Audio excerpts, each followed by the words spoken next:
Hello, this is Myra Elaine on the Vine Space Channel. Today I continue reading the book of Esther through Purim. Today is Shishan Purim, which means it's the second day of Purim, but it can't be Shishan Purim because it's the Shabbat. So tomorrow is the Shishan Purim. And what happened was at the battle at the end lasted 2 days in the walled cities, Jerusalem and Shishan. So Purim, there's a second day of Purim for what were the walled city or urban areas back in the day of Esther. So I'm going to continue reading in chapter 5.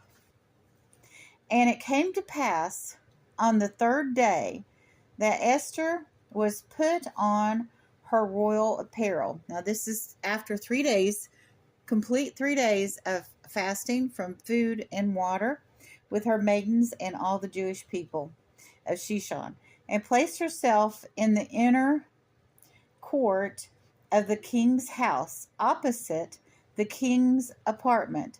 And the king was sitting upon his royal throne in his royal apartment opposite the entrance to the house. Now, Esther had been concerned about going to the king because if you go before the king and he hasn't called you, he can have you executed. And he hadn't called for her for 30 days. So after 3 days of full fasting and praying, she went before the king. And it happened that the king saw Esther, the queen, standing in the court, and she obtained grace in his eyes.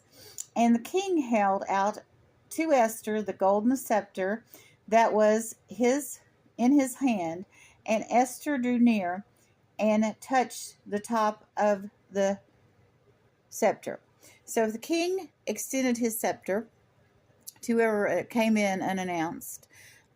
They found grace with him, and he showed them mercy, and they were able to see him.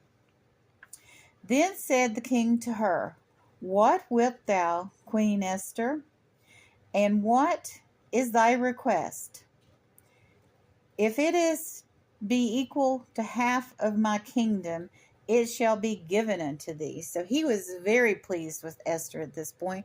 She no doubt took those 3 days too, and her 7 maidens to, make her appearance as best as possible. She probably wore her best clothes, and her hair was done, and everything that was done to make a woman beautiful in those days. And Esther said, "If it seem good unto the king, let me, the king, and Haman, come this day unto the banquet which I have prepared for him." So here, Esther is speaking the love language of her king because this man threw a banquet that was 6 months long. So he loves banquet parties and food. So instead of coming in and saying, "Stop this order to kill the Jews," and bossing him around, she came in and graciously invited him and Haman to dinner. Then said the king, "Bring Haman quickly hither to fulfill the word of Esther." So came the king with Haman to the banquet which Esther had prepared. And the king said unto Esther at the banquet of wine, "What is thy petition? And if shall be granted unto thee, and what is thou request? Even if it equal to half of the kingdom, it shall be done."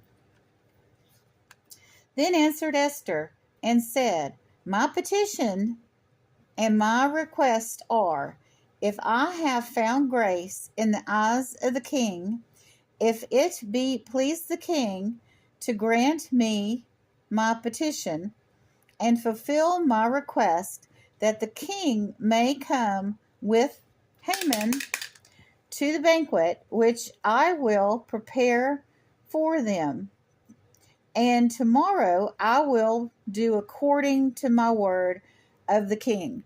My goodness, what patience she is showing. So she needs to plead for the lives of all of her people and herself. So instead of rushing in, she fasted and prayed for 3 days. And then she went to the king. And once he granted her, time with him, she invited him to a banquet. She didn't beg or plead or put sackcloth and ashes on. She did what pleased the king and had a banquet. And then after that banquet, after a good time was had at that banquet, she said she wanted them to come back to another banquet the next day. What restraint, what faith in God. And Haman went forth that day joyful and with a glad heart. But when Haman saw Mordecai in the king's gate, who did not rise up nor move out of the way for him, then was Haman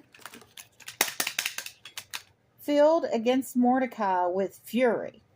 So Mordecai in the past has not bent his knee and worshipped him like the king had decreed. But in this case, when he's leaving this banquet and he's all happy, there's Mordecai again. And Mordecai is actually in his path. Nevertheless, Haman refrained himself and went to his house and he sent and had friends brought to his with Zephaniah, his wife. Zeresh, his wife. And Haman recounted to them the glory of the riches and the multitude of his children, and the things wherein the king had made him great, and how he had advanced himself above the princes and servants of the king. So after this glorious banquet, he goes home and he's bragging about everything that he's accomplished. And Haman said, Father, the queen, Esther the queen, did not let any one come in with the king unto the banquet that she had prepared, but myself. So here he's having this private banquet with the king and queen, and he's all proudful about it. Who also, for tomorrow, I am invited unto them with the king. Yet all this availeth me nothing. Every time that I see Mordecai, the Jew, sitting in the king's gate. So everything was going great except for Mordecai was still disrespecting him. And since he was second to the king, he thought that was disgraceful. And he said unto him, Zeresh, his wife, with his friends, let them make gallows of 50 cubits high, and in the morning speak to the king, that way that he may hang Mordecai thereupon, and then go in with the king into the banquet joyfully. And the thing pleased Haman, and he had the gallows made. So here, Haman is planning to kill the queen's adoptive father. But he doesn't know that. He doesn't know that there's a relationship between Mordecai and Esther.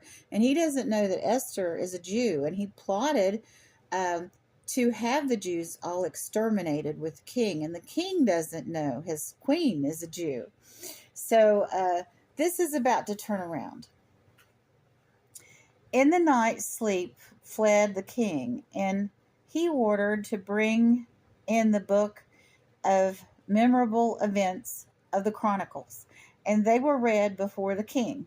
Now, it just so happened the king couldn't sleep, so he brings in these Chronicles to be read to him. I guess he needs a bedtime story to sleep. And it was found written by that Mordecai had told of the, this is split up with vowels, Bigatha and Tharash, two chamberlains of the king, who's kept the door and who sought to lay hands on King Xerxes. So here, earlier in Esther, Mordecai had overheard this conversation of these two servants of the king plotting to kill him. And the king said, "What honor and dignity have I been done to Mordecai for this?" Then said the king's young men, his servants, that there had been nothing done with him. So here Mordecai saved his life and he's not done anything for him. So he's thinking about, what can I do to reward this person that saved my life? And the king said, "Who in the court?" Now Haman was come unto the outer court of the king's house to say unto this king to hang Mordecai on the gallows which he had prepared for him. And the king's young men said unto him, "Behold, Haman is standing in the court." And the king said, "Let him come in." So Haman came, and the king said unto him, "What shall be done with the man who the king desireth to honor?" And Haman said in his heart, "To whom would the king desire to do honor more than myself?" So Haman, being prideful, being arrogant, thought to himself, this is about me. What do I want? Haman, therefore, said to the king, "The man whom the king desireth to honor, let them bring a royal apparel which the king hath worn, and a horse on which the king has ridden, and let there be placed a royal crown upon his head, and the apparel and the horse to be given unto the hand of the king's princes and the most noble, that they may array the man who the king desireth to honor, and let them cause him to ride upon the horse, and through the broad places of the city, and proclaim before him, Thus shall be done to the man who the king desireth to honor." So Haman wanted to ride the king's horse, wear the king's robe, have a crown upon his head, and go through the streets to be honored. Then said the king to Haman, "Make haste, take the apparel and the horse, and thus hast spoken, and do this to Mordecai the Jew, that sitteth in the king's gate. Leave out nothing of all thou hast spoken." Oh my goodness. I would love to have seen Haman's face. And Haman then took the apparel and the horse, and arrayed Mordecai, and caused him to ride through the streets of the city, and proclaim before him, "Thus shall be done unto the man who the king desireth to honor." And Mordecai thereupon returned to the king's gate, but Haman hastened to his house, mourning and having his head covered. So he was ashamed. And he knew that there was no way the king was going to request that or agree with Mordecai being hung.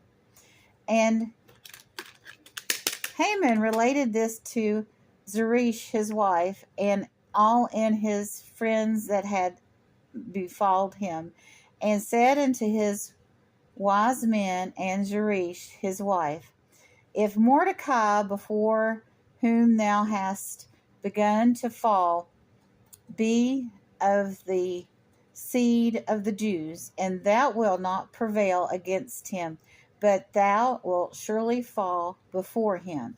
Thou wert not speaking with him when the king's chamberlains arrived, and they hastened to bring Haman to the banquet which Esther had prepared. So right after this, right after he went home and told everybody what he had to do with Mordecai that day to honor him, he was summoned to go to the second banquet. So, I mean, it's just like God put all of these things into place. I mean, I don't think there are coincidences when it comes to God. I think God gave the king the sleepless night so he could remember what Mordecai had done for him and to spare Mordecai's life, because Mordecai was a good and faithful servant. He was blessed because he had adopted a child, Esther, and raised Esther as his own. People that adopt children are truly blessed by God for doing that, because people don't have to adopt children. And, children in the Word of God, it says, if you offend a child, you'd be better off to have a diver's weight put around your neck and thrown into the ocean or water. And so God takes it very serious, those who harm children. He takes it very serious, those who care for children. So tomorrow morning, I'll be reading from chapter 7, and we're going to find out what Esther does at this second banquet and how Haman, the Agagite, receives more justice. You all have a wonderful and blessed day.